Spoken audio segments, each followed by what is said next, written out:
Bak raja jalanan, para pembalap liar ini dengan seenaknya memacu sepeda motor mereka di jalan akses menuju jembatan Suramadu, Bangkalan, Jawa Timur.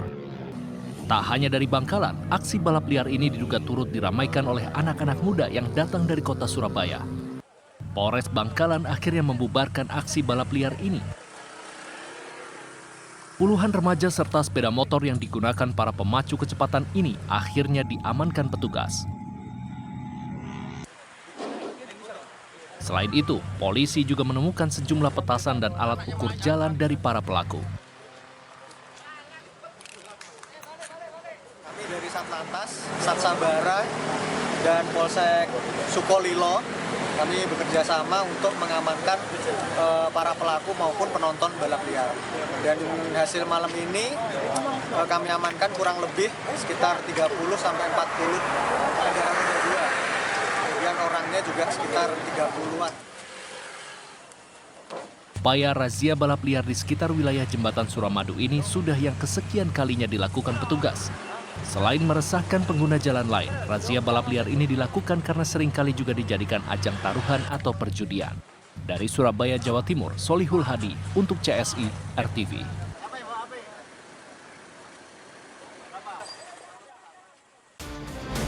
TKP 8787 Lombok Pati.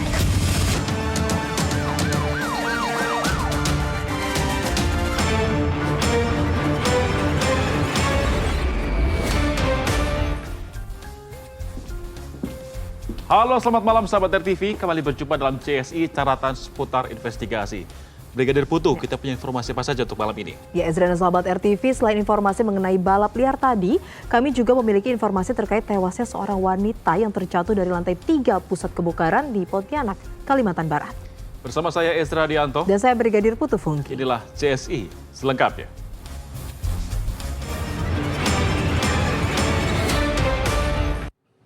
Upaya bunuh diri berhasil digagalkan oleh anggota TNI. Ya, evakuasi berjalan dramatis lantaran pria tersebut diduga hendak melompat dari atas jembatan tol Jagorawi.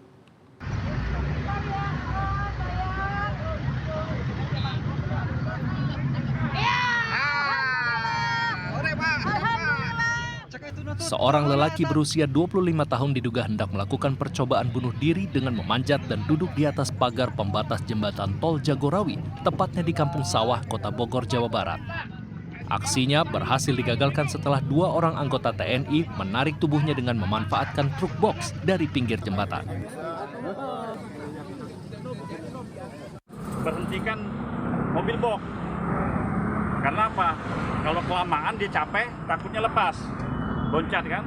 Nah, syukur alhamdulillah mobil box pun bantu kita di sini. Akhirnya kita berusaha untuk evakuasi dari atas ke atas kan, dari atas naik ke mobil box itu untuk menangkap, kita tahan dari atas, bawah juga supaya tidak lompat seperti itu. Usai dievakuasi, petugas lalu membawa pria tersebut untuk diantarkan ke rumahnya di Desa Pasir Laja, Kecamatan Sukaraja, Kabupaten Bogor. Aksinya diduga karena dipicu masalah percintaan. Dari Bogor, Jawa Barat, Wawan Supriyatna untuk CSI RTV. Berpura-pura sebagai pembeli buah, seorang jambret nyaris dihakimi warga di kawasan Kalideres, Jakarta Barat. Pelariannya gagal lantaran tertabrak pengendara sepeda motor lain di tengah padatnya arus lalu lintas.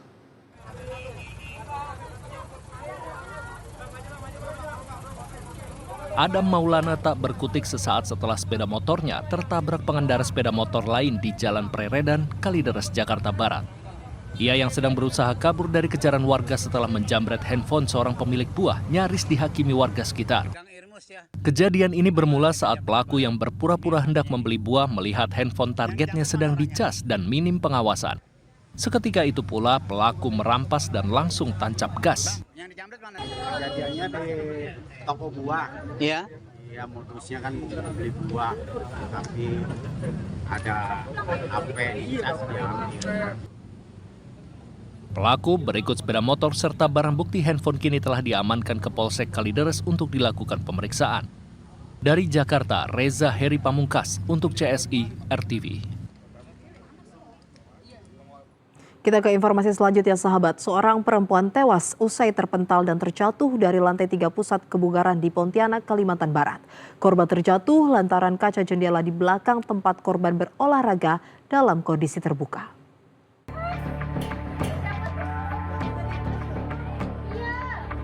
Seorang wanita berinisial FN tiba-tiba terpental dari alat olahraga lari di salah satu pusat kebugaran yang terletak di Jalan Parit Haji Husin, Pontianak, Kalimantan Barat.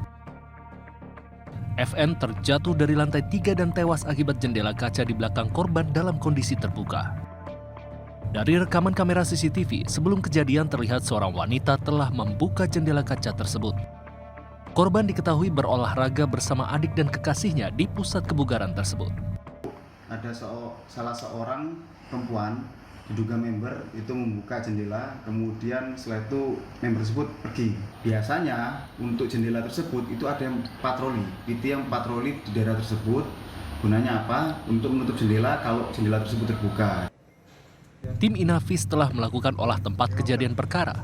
Penyidik masih mendalami kasus tersebut, termasuk memeriksa wanita yang membuka jendela kaca dan 7 saksi lainnya. Dari Pontianak, Kalimantan Barat, Oksya Ade untuk CSI RTV. Seorang oknum Dishub DKI Jakarta memalak sopir mobil pickup dengan dalih uang damai saat melintas di Jalan Daan Mogot, Jakarta Barat. Informasi tersebut bersama dengan deretan berita kriminal viral lainnya kami sajikan dalam Miss Binal. Jangan miss berita kriminal.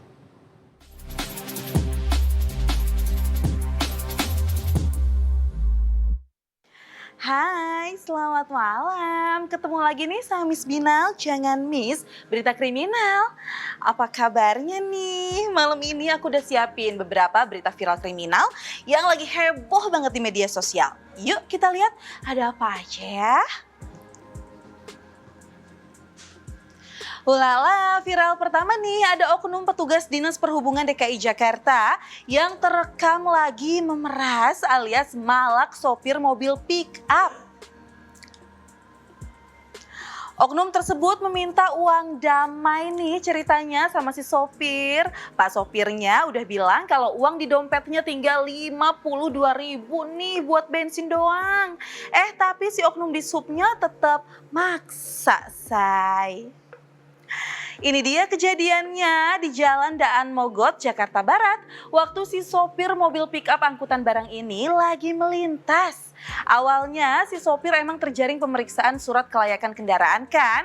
Tapi pas udah selesai langsung dibolehin pergi lagi. Taunya nih. Keluar duit saya Pak, benar. Kandangin aja mobilnya kelar. Ya, nggak apa-apa biar jadi urusan sama yang punya nggak apa-apa. Iya kelar kandangin ya kan. Oknum petugas di sub ini tiba-tiba memberhentikan lagi si sopir dengan alasan minta uang rokok dong. Itu beli bensin tuh Pak, bensinnya kayak gitu Pak. Kalau Bapak mau minta uang rokok, berapa Pak? Tahu nggak alasan si oknum di sub berhentiin lagi sopir pick up? Uji kirnya udah kadaluarsa katanya. Si sopir bingung dong, kok bisa tahu kalau udah kadaluarsa? Kan baru mau uji kir. Nah jawaban si oknum di subnya ngeselin deh. Dia bilang ya dari feeling aja sih. Bisa gitu ya Pak. Tapi akhirnya si sopir pick up nggak ngasih duitnya ya say, karena emang ngepas banget buat beli bensin. Si oknum di subnya juga malah makin maksa tuh sampai akhirnya sadar deh kalau aksi pemalakannya udah direkam sama si sopir. Nah loh. Uang 52.000 nih Pak, bener nih. Ini Pak. Panik nggak? Panik lah, masa enggak? Aksi pemalakannya kerekam jelas, mukanya apalagi. Waduh, siap-siap aja tuh Pak, dikeramasin sampai bersih sama bosnya. Kita lanjut ya, kali ini ada yang bikin rusuh sebuah warung di Kampung Jeruk Nipis, Desa Balai Gede, Kecamatan Naringgul, Kabupaten Cianjur, Jawa Barat. Tiba-tiba nih ada sekelompok bapak-bapak diduga anggota salah satu ormas menyerang rombongan seniman wayang Giriharja 3 Putra. Nih, rombongan grup wayang dan juga dalang bernama Yoga Suara terkejut karena tiba-tiba diserang dan dimaki-maki. Penyebabnya nih ternyata karena masalah buka tutup jalan. Manajer seniman wayang tersebut membenarkan aksi penyerangan yang bahkan sampai bawa-bawa celurit ini. Jadi ceritanya ada salah satu seniman wayang yang menegur seorang pria bernama Udad karena membuka akses jalan untuk satu mobil yang akan melintas hanya karena membayar Rp12.000 kepada penjaga palang. Padahal kendaraan lain yang mau lewat pada dilarang tuh, kan emang jalannya lagi di aspal. Nah disitulah si Pak Udat nggak terima lalu memanggil teman-teman di kampungnya buat menyerang korban yang lagi istirahat di sebuah warung bersama rombongan wayangnya.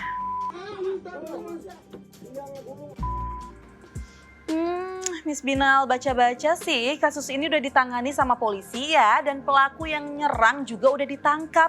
Tapi akibatnya nih manajer seniman wayang yang namanya Aziz tadi harus dijahit sampai 9 jahitan karena tangannya sempat coba nangkis celurit pelaku.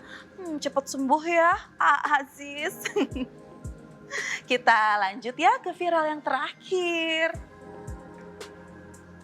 Ada aksi percobaan pencurian sepeda motor di siang bolong nih. Mana pelakunya udah bawa senjata api lagi tuh. Takut. Percobaan pencurian sepeda motor ini terjadi di area parkir Indekos di Kecamatan Kelapa Nunggal, Bogor, Jawa Barat.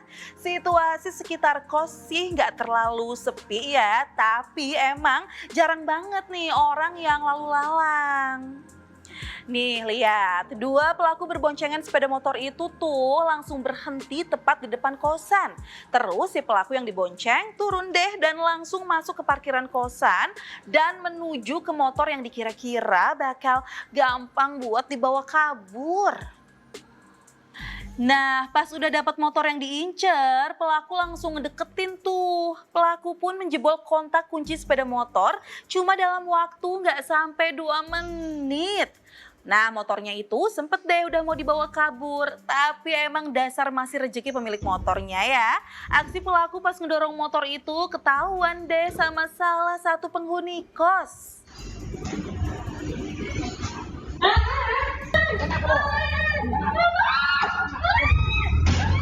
Diteriakin gitu, pelaku panik lah dan refleks ngejatuhin motor yang lagi didorong.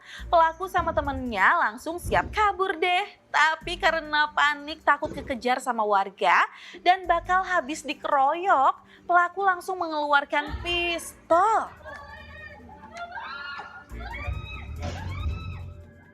Lala, itu pistolnya beneran atau pistol-pistolan ya bang? Jadi penasaran. Tapi tetap waspada ya kamu kalau mergokin pelaku kriminal kayak mbaknya tadi. Ingat ya, nggak ada loh harta seharga nyawa. Nah, pesan Miss Binal selalu waspada ya dimanapun kamu berada. Jangan sampai kamu jadi korban kejahatan atau malah kamu nih yang jadi pelaku kejahatan selanjutnya. Itu dia Miss Binal. Jangan miss berita kriminal. Dadah.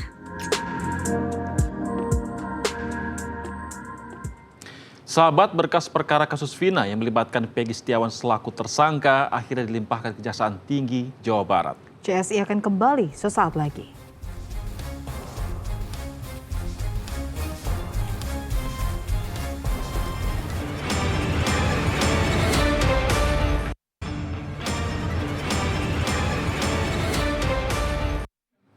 Kembali di CSI, sahabat, di tengah ramainya kasus pembunuhan Vina, sorotan tajam kini mengarah kepada Ibtu Rudiana selaku ayah dari Muhammad Rizky Rudiana. Ibtu Rudiana kini bungkam dan seolah menghilang sejak kasus ini kembali menjadi perbincangan.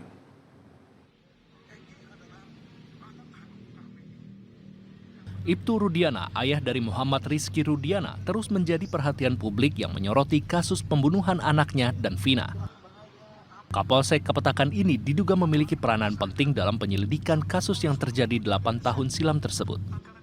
Di tahun 2016, ia diduga berperan untuk mengusut kasus kematian anaknya sendiri. Meski saat itu ia terdaftar sebagai kanit narkoba di Polres Cirebon Kota. Padahal seharusnya wewenang penyidikan ada di unit reserse kriminal.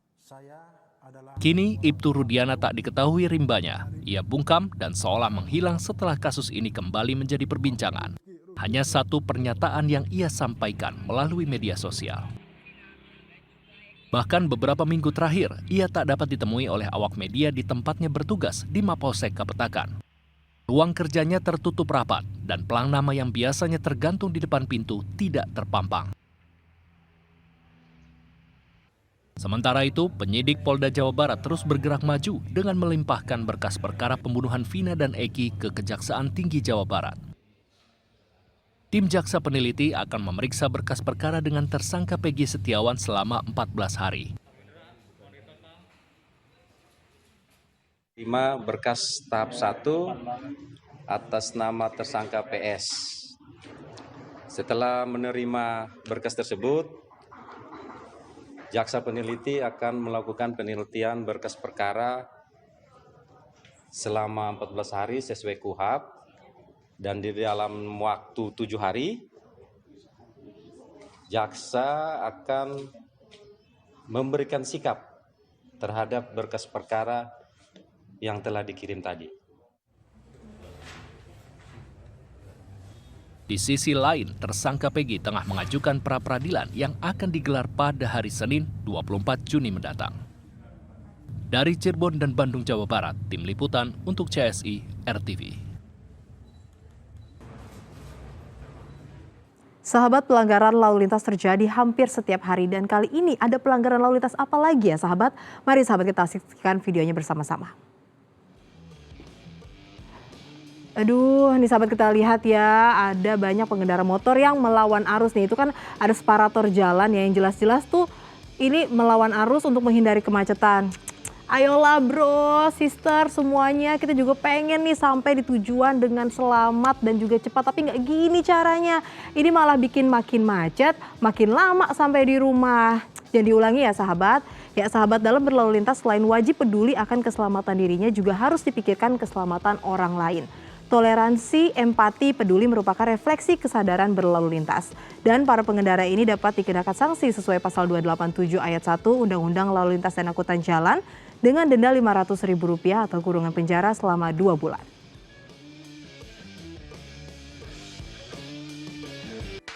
Yuk, scan ulang siaran digital kamu. Caranya mudah. Hidupkan set-top box dengan remote-nya.